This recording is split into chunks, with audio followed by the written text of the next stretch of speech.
Welcome back to another technical deep dive here in the debug zone.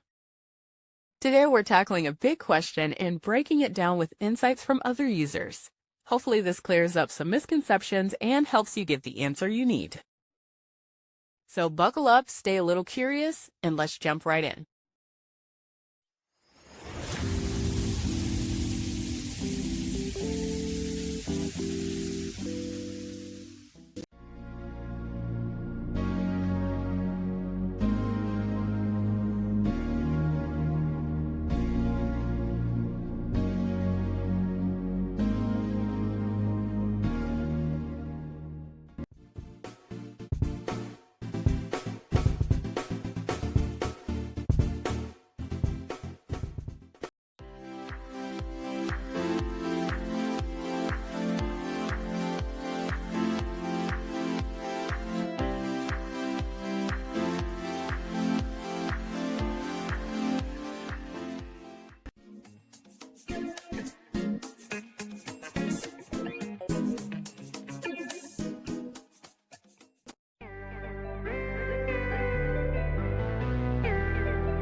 And that's a wrap.